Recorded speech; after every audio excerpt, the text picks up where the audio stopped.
नमस्कार, द्वारकाज किचनमध्ये आपलं स्वागत आहे। तर आज गणेश जयंती आहे आणि तिलकोन चतुर्थी पण आहे। त्या निमित्ताने आपण तीळ गुळ आणि रवा घालून छान मोदक बनवूया, बिना पाकाचे आणि बिना तुपाचे। हे ओलं नारळ घेतला मी, बारीक काप करून घ्यायचे। तुम्ही किसून सुद्धा घेऊ शकता। छोटे छोटे काप करायचे। नंतर आपण हे मिक्सरमधून एकदम बारीक करून घेणार आहोत। तुम्हाला दाखवते मी, एकदम बारीक करून घ्यायचं आपल्याला। छान बारीक झालं बघू शकता तुम्ही।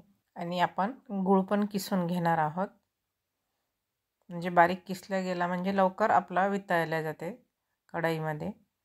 तर 1 वाटी गूळ घेणार, 1 वाटी गूळ, 1 वाटी ओल्या नारळाचा चव, 1 वाटी एकदम बारीक रवा, छोटी वाटी तीळ आणि 1 वाटी साय घेतली मी। तर हा रवा माझा थोडासा जाडसर आहे, तर मी थोडा मिक्सरमधून त्याला फिरवून घेणार आहे। तुमच्याकडे जर एकदम 0 नंबरचा रवा असेल तर तुम्ही तो सुद्धा वापरू शकता।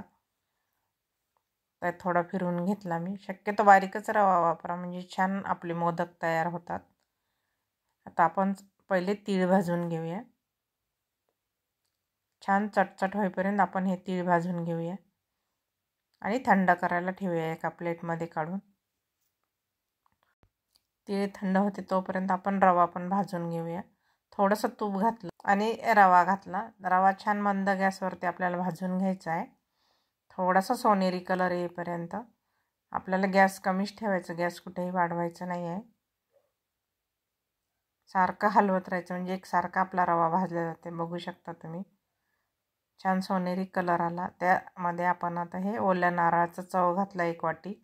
तर हे ओलं नारळ असल्यामुळं आणि हे रवा एकत्र केल्यामुळे रवा थोडा फुलला जातो, कारण त्याला थोडासा ओलसरपणा मिळालेला असतो। बघू शकता तुम्ही किती छान रवा फुलला गेला।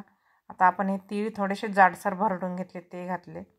तुम्ही बारीकही करू शकता, पण थोडेसे जाडसर असले म्हणजे दाताखाली आल्यानंतर छान लागते चवीला। हे छान 1 मिनिटभर सगळं परतून घ्यायचं। त्यानंतर ही साय घातली मी आणि हे 1 वाटी गूळ घालूया।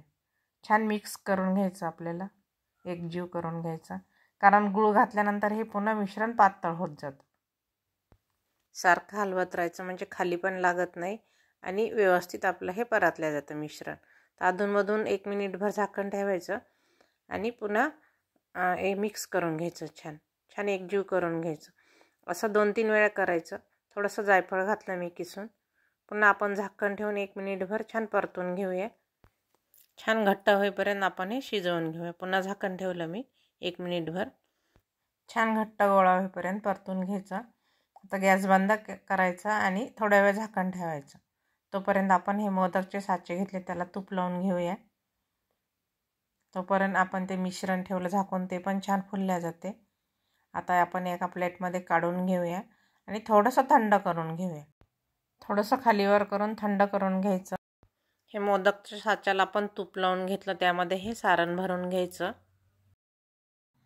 तुम्ही हवा असल्यास पिस्त्याचे काप किंवा काजूचे काप, बदामचे कापसुद्धा लावू शकता। आणि हे वरचं जे काढून घ्यायचं आणि खालच्या साईडनं व्यवस्थित दाबून घ्यायचं, म्हणजे आपण जे साच्यामध्ये घातलं बरोबर छान रेषा उमटल्या जातात। छान बघू शकता तुम्ही। आता मी तुम्हाला काढून पण दाखवते। मस्त तयार झाले मोदक आपले। या पद्धतीने आपण सगळे मोदक बनवून घेऊया आणि टिकायला सुद्धा हे 2 दिवस टिकतात। कलरही छान आला आणि एकदम साधी सोपी पद्धत आहे। तुम्ही या पद्धतीने नक्की करून बघा। तीळ गुळ आणि रव्याचे मोदक। आज गणेश जयंती निमित्त आपण हे मोदक बनवलेले आहे। तर प्लीज लाईक करा, शेअर करा आणि ज्यांनी सबस्क्राईब केलं नसेल प्लीज त्यांनी सबस्क्राईब करा। धन्यवाद।